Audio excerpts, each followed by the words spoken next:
Hello नमस्कार, मैं हूँ यश और स्वागत करता हूँ आप सभी का स्टडी विलेज कानपुर में। आज एक नए वीडियो के साथ फिर से आपका स्वागत है। तो आज की वीडियो में हम बात करेंगे मिडविल पीरियड में जो एजुकेशन सिस्टम था इंडिया का। तो मिडविल पीरियड में इस्लामिक कह सकते हैं या मुस्लिम काल का ही कह सकते हैं कि मुस्लिम कालीन जो एजुकेशन सिस्टम था वो किस टाइप का था, जानेंगे हम इस वीडियो में। तो सबसे पहले हम जान लेते हैं कि मुस्लिम युग में शिक्षा के उद्देश्य। तो पहला हम पॉइंट हमारा होगा कि मुस्लिम युग में शिक्षा के क्या उद्देश्य थे और मुस्लिम शिक्षा का संगठन और प्रबंध।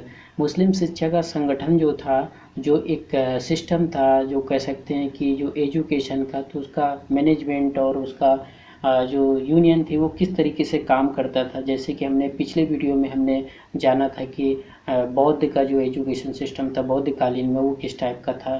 जैसे कि वहाँ पर मठों और संघों, जो मठ और संघ हुआ करते थे उनके द्वारा वो चलाए जाते थे। इस प्रकार इसमें भी हम जानेंगे। और मुस्लिम काल के शिक्षा की प्रमुख विशेषताएं, क्या विशेषताएं थी उस काल में। मुस्लिम शिक्षा के गुण और दोष के बारे में भी चर्चा करेंगे कि इसके क्या गुण और दोष हैं। मकतब और मदरसा शिक्षा व्यवस्था क्या थी, मकतब क्या था और मदरसा था क्या, इन चीज़ों के बारे में हम चर्चा करेंगे। तो इन 5 टॉपिक को हम कवर करेंगे इस वीडियो में। तो बने रहिए मेरे साथ और करते हैं हम वीडियो की शुरुआत। तो सबसे पहले हम जान लेते हैं कि जो मुस्लिम युग था इसमें शिक्षा का उद्देश्य क्या था। तो शिक्षा का उद्देश्य यहाँ पर था, पहला हमारा पॉइंट आता है कि शिक्षा का प्रसार एवं प्रचार दोनों था। क्या था, क्योंकि यहाँ पर देखने को ये मिलता था कि भारत में जो मुस्लिम थे वो आक्रमणकारियों के कारण ही यहाँ पर मुस्लिम बने। या तो बाहर से आए मुस्लिम थे या तो धार्मिक ज्ञान का विस्तार शिक्षा के माध्यम से ही हो सकता था। तो इसलिए शिक्षा का प्रसार और प्रसार करना जरूरी था, इनका एक उद्देश्य था। दूसरा था धर्म का विस्तार।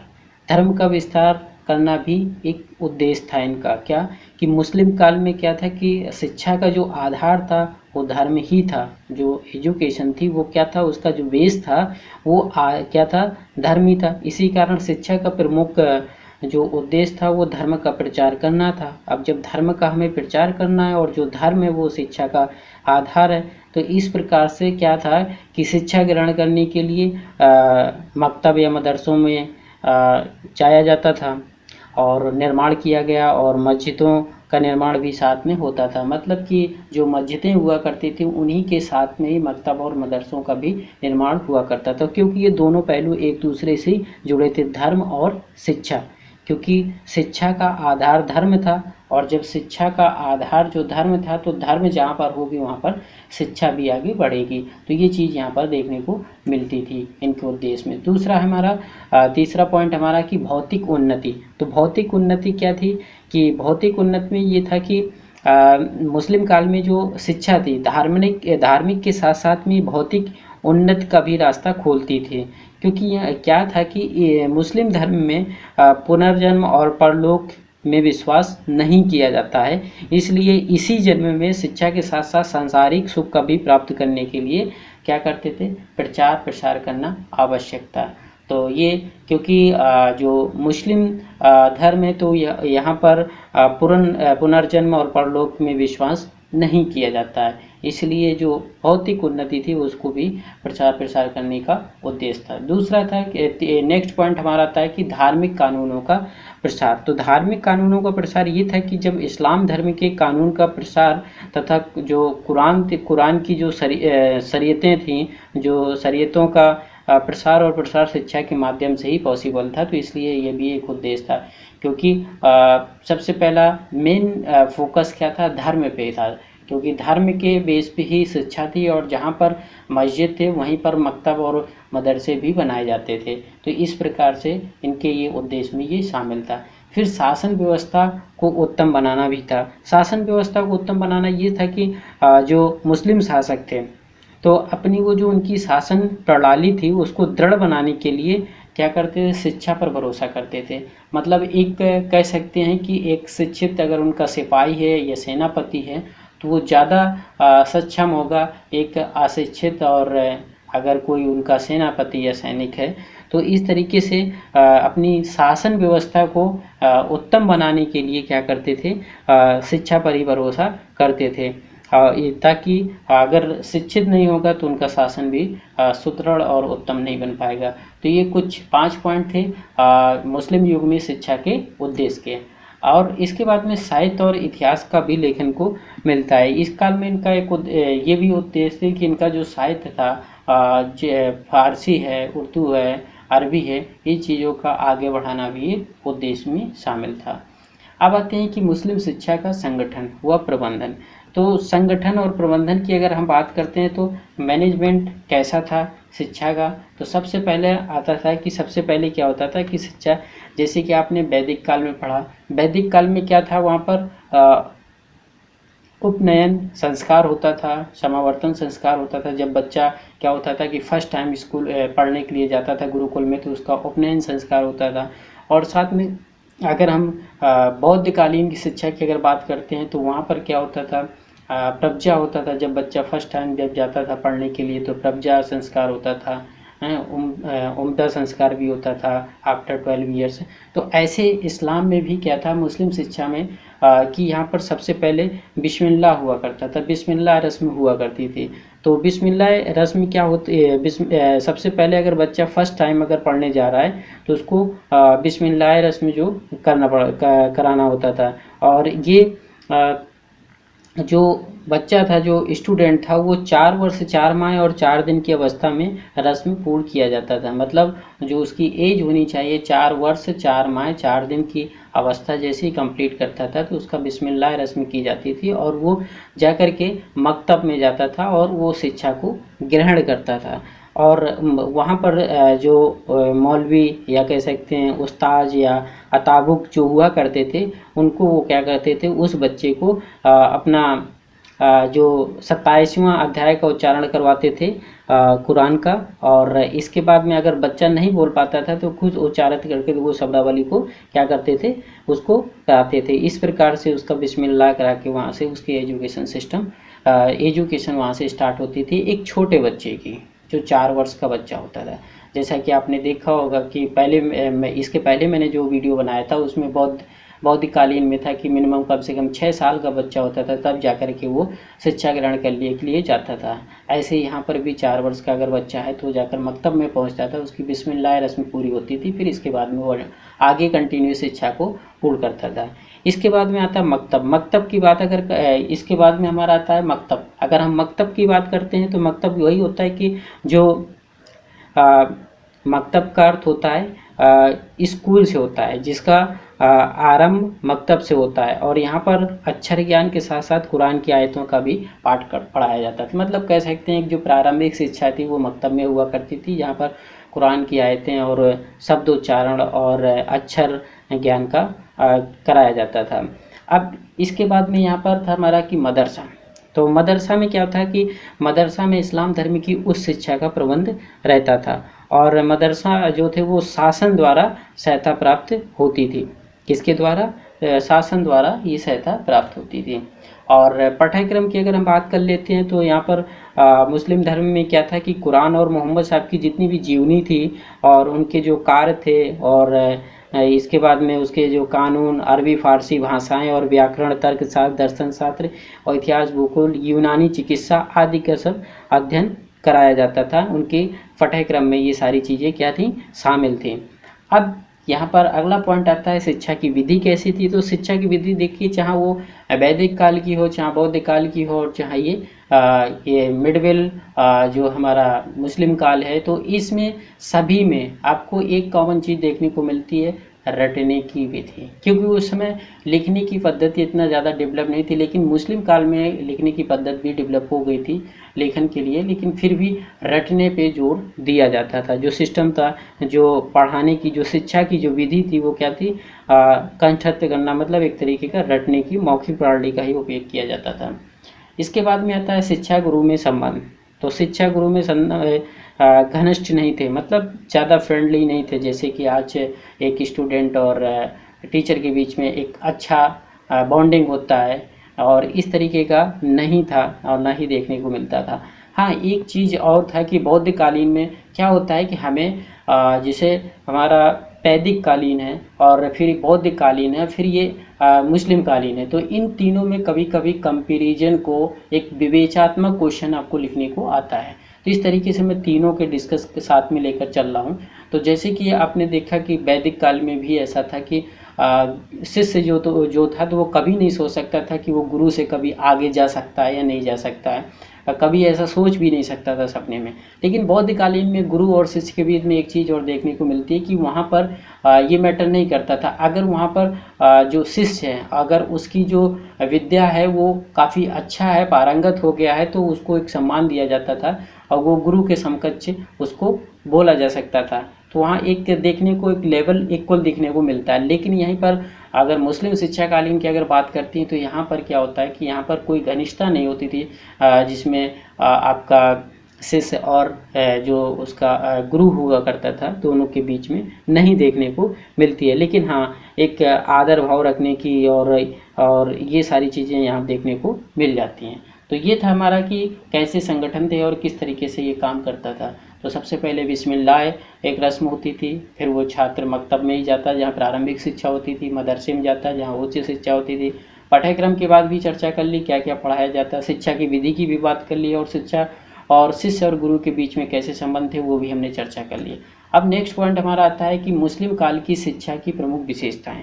तो प्रमुख विशेषता की अगर बात करते हैं तो पहली विशेषता यहाँ पर आपको मिलती है कि शासन द्वारा प्रोत्साहन व सहायता प्राप्त था। तो यहाँ पर क्या है कि मुस्लिम काल में जो शासक था तो शिक्षा के प्रचार और प्रसार में रुचि लेते थे। आपको यहाँ पर देखना होता था कि गुरुकुल जो हुआ करते थे वैदिक कालीन होता था वो गुरु पर ही डिपेंड करता था, और बौद्धकालीन जो था वो भी सिस्टम ठीक था क्योंकि उसमें संघ द्वारा चलाया जाता था, जो मठ के जो यूनियन के संघ होते थे उनके द्वारा शिक्षा का प्रोग्राम चलाया जाता था। तो यहाँ पर भी क्या था कि मुस्लिम काल में क्या था कि इसमें जो शासक हुआ करते थे वो शिक्षा का प्रसार और प्रसार करने में रुचि रखते थे। तो वो क्या करते थे, मकतब और मदरसों को आर्थिक सहायता प्रदान करते थे। जब उनको आर्थिक सहायता मिलती थी मकतब और मदरसों को, और कई अध्यापन केंद्र भी खोलते थे, उनको जागीरें प्रदान की जाती थी। और इस तरीके से क्या था कि एक कह सकते हैं कि एक खासियत जो विशेषता मिलती थी तो उस समय शासन द्वारा प्रोत्साहन और सहायता प्राप्त की जाती थी, किसमें, मुस्लिम काल में। लेकिन ऐसा बौद्धकालीन और वैदिक कालीन में ऐसा देखने को नहीं मिलता है। और दूसरा पॉइंट हमारा आता है कि भाषा पर विशेष बल दिया जाता था। अब भाषा पर विशेष बल ऐसे दिया जाता था कि मुस्लिम कालीन में कुछ विशेष भाषाओं पर अधिक ध्यान दिया जाता था, जैसे अरबी फारसी पर सबसे ज़्यादा, किस पे, अरबी और फारसी भाषा पर विशेष विकास हुआ इसी काल में, क्योंकि इसी पे ज़्यादा फोकस दिया जाता है। खासकर उर्दू पर भी नहीं इतना फोकस दिया जाए, उर्दू तो बाद में आई, लेकिन अरबी फारसी पे बहुत ज़्यादा ही फोकस दिया जाता था। धर्म का प्रभाव था। धर्म का प्रभाव क्या था कि इस्लाम धर्म के शासन में शिक्षा प्रणाली की इस्लाम धर्म में प्रभावित थी। कारण ये था कि इस्लाम का प्रभाव था और मुस्लिम व्यक्ति धर्म तथा ज्ञान के लिए शिक्षा को महत्व देता था, इसलिए धर्म का प्रभाव ज़्यादा था। मतलब यहाँ पर इन द सेंस हम कह सकते हैं कि धर्म का प्रभाव, अगर धर्म से कोई अगर मुस्लिम अगर उससे जुड़ा हुआ है तो वो शिक्षा जरूर ग्रहण करने की कोशिश करेगा, क्योंकि दोनों चीज़ें एक दूसरे से जुड़ती हैं। चौथा हमारा पॉइंट आता है कि मुस्लिम कालीन में जो प्रमुख विशेषताओं का एक पॉइंट है भौतिकता। तो भौतिकता यहाँ पर ये देखने को मिलती है कि ये शिक्षा में समाज में जो भौतिकता और सांसारिकता में दोनों में वृद्धि की हुई है। और क्योंकि मुस्लिम धर्म में क्या होता है कि परलोक और पुनर्जन्म पर विश्वास नहीं करते हैं, इसलिए समस्त इसी जन्म में सांसारिक सुख प्राप्त करना चाहता है।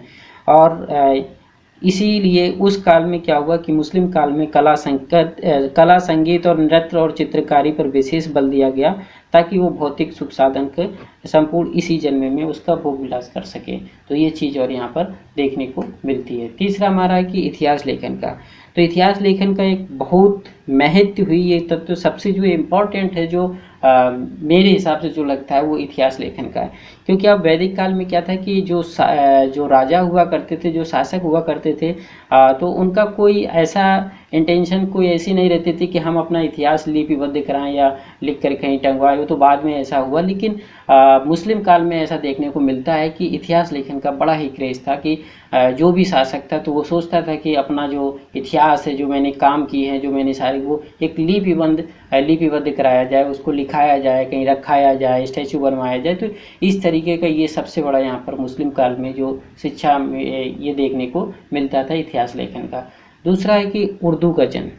तो मैंने अभी बताया कि जो भाषा थी, तो दो भाषाएं यहाँ अरबी और फारसी पर विशेष बल दिया जाता था, लेकिन क्या हुआ कि इनके संयोग से उर्दू का भी जन्म होता है। किसके? अरबी और फारसी से। और यही एक मुस्लिम काल की सबसे बड़ी उपलब्धि मानी जाती थी, क्योंकि जो प्रारंभिक अगर बात करते हैं, जब भारत में आक्रमण हुए सर्वप्रथम तुर्क और ये हुड़ और ये सब लोग आए, और उसके बाद में तो धीरे धीरे वो सब हमारी जो उस समय की जो भाषा थी वो सब क्या थी? अरबी फारसी यही भाषा थी। लेकिन बाद में इनके संयोग से उर्दू भाषा भी उसका भी जन्म हुआ, और यही बड़ी कह सकते हैं उपलब्धि समझी जा सकती है। इसके बाद में हम आते हैं कि मुस्लिम कालीन शिक्षा के गुण और दोष। तो गुण और दोष की अगर बात करते हैं तो सबसे पहले हम देख लेते हैं मुस्लिम काल में गुण। तो क्या गुण थे? पहला गुण हमारा यहाँ पर मिलता है कि इतिहास का विकास। तो साहित्य और इतिहास का विकास मिलता है, क्योंकि मैंने अभी भी बताया आपको पिछले कि इस काल में देखने को ये मिलता है कि इतिहास को एक लिपिबद्ध तरीके, जो भी हिस्ट्री है उसको एक सारे यहाँ पर जो शासक थे उनकी एक कह सकते हैं ये बहुत ही चेष्टा रहती थी कि वो अपना लिपिबद्ध तरीके से करवा सके अपना जो भी उनका इतिहास है, जो भी उन्होंने काम किया है। दूसरा यहाँ की शिक्षा का निःशुल्क प्रबंध। तो दूसरा गुण यहाँ पर ये मिलता था कि शिक्षा का निःशुल्क प्रबंध तो सब जगह होता, चाहे वैदिक काल को देख लीजिए, चाहे बुद्धकालीन को देख लीजिए, और चाहे आप ये मुस्लिम कालीन, तो यहाँ पर भी शिक्षा का निःशुल्क प्रबंध था। ठीक है। इसके बाद में हम आते हैं कुछ अन्य विशेषताओं की अगर बात कर लें तो वही यहाँ पर कि इनकी जो इनको जो स्टूडेंट थे तो उनको छात्रवृत्तियाँ भी प्रदान की जाती थी, और साथ में उनको प्रोत्साहन किया जाता था। और यहाँ पर क्या था कि जो परीक्षा न होकर यहाँ पर परीक्षा नहीं ली जाती थी। आपको पता होना चाहिए कि परीक्षा ली जाती थी किसमें?